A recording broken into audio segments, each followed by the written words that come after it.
Praise the Lord. परमेश्वर आपसे कहता है कि मेरी सोच और तुम्हारी सोच में बहुत बड़ा फर्क है, क्योंकि जो परमेश्वर आपके लिए सोचता है और जो आप अपने लिए सोचते हैं उसमें फर्क है। देखिए, जब भी हम अपने विषय में सोचेंगे और जो परमेश्वर हमारे लिए सोचेगा उसमें बहुत बड़ा फर्क होगा, क्योंकि परमेश्वर हमेशा आपके भले के लिए सोचेगा। हम जब सोचते हैं तो हम भी अपने भले के लिए सोचते हैं, लेकिन बहुत बार उसमें बुरे प्रभाव उत्पन्न हो जाते हैं। हम गलत चीजों को चुन लेते हैं। हम बहुत बार परमेश्वर से दूर होकर आशीषित होना चाहते हैं, लेकिन वहां पर हम मार खाते हैं। एक वचन को हम पढ़ते हैं और प्रभु की मर्जी को जानते हैं। यशायाह की किताब उसका 55 अध्याय का 8 वचन में इस प्रकार लिखा है, क्योंकि यहोवा कहता है मेरे विचार और तुम्हारे विचार एक समान नहीं। तो परमेश्वर कहता है कि मेरा विचार और तुम्हारा विचार एक समान नहीं है, क्योंकि जब भी हम सोचेंगे हमारी सोच और परमेश्वर की प्लानिंग में फर्क होगा। परमेश्वर आपके लिए बहुत बड़ा सोचता है। और न तुम्हारी गति और मेरी गति एक सी है, क्योंकि मेरी और तुम्हारी गति में, मेरे और तुम्हारे सोच विचारों में आकाश और पृथ्वी का अंतर है। मेरी सोच और मेरी स्पीड में कितना फर्क है। आमीन। हमारी स्पीड और परमेश्वर की स्पीड में फर्क है, उसकी गति में और हमारी गति में फर्क है, उसके विचारों में और हमारे विचारों में फर्क है।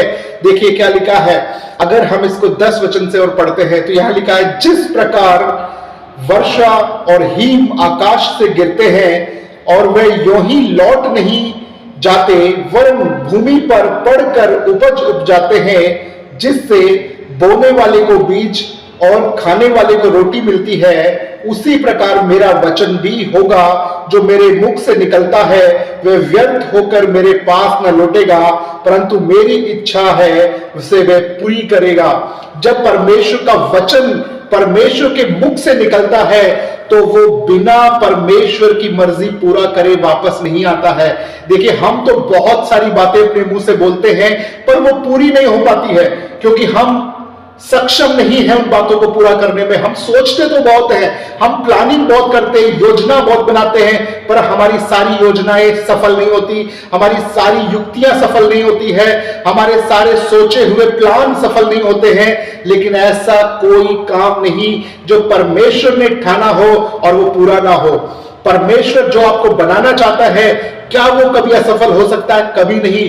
वो आपको बनाकर छोड़ेगा।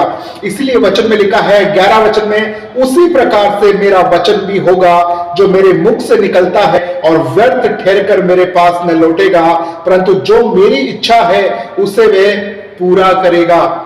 परमेश्वर का वचन जब निकलता है तो वो बिना पूरा किए नहीं आता। जब हम देखते हैं उत्पत्ति की किताब में परमेश्वर ने कहा उजाला हो जा, तो तुरंत उजाला हो गया। उजाला उससे पहले कहां था? उससे पहले उजाला नहीं था, लेकिन जैसे ही परमेश्वर ने अपना वचन कहा और उजाला हो गया।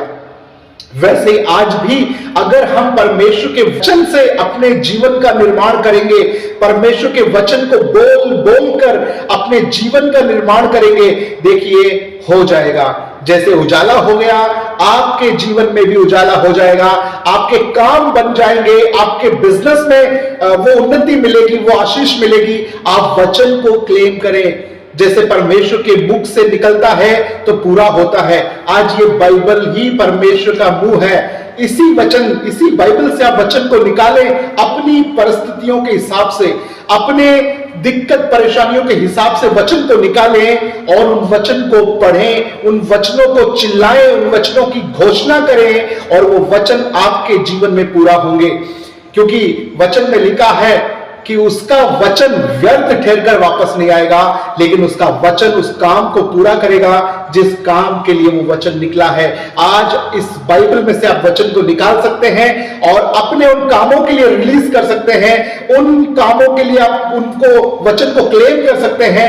देखिए क्लेम कैसे होगा। जैसे रोमियो 4:17 में लिखा है कि जो बातें है ही नहीं उनका नाम तुम ऐसा लो कि मानो कि वो है, और वो अस्तित्व में आ जाएंगी, वो हो जाएंगी, वो प्रकट हो जाएंगी, वो आपके लिए उत्पन्न हो जाएंगी। जो नहीं है वो भी उत्पन्न हो जाएगी, क्योंकि वचन ने पुकारा है, वचन ने बोला है, तो जो नहीं है वो भी अस्तित्व में आ जाएगा। वचन में सामर्थ्य है। परमेश्वर का वचन व्यर्थ ठहर कर वापस नहीं आएगा, लेकिन उस कार्य को पूरा करेगा।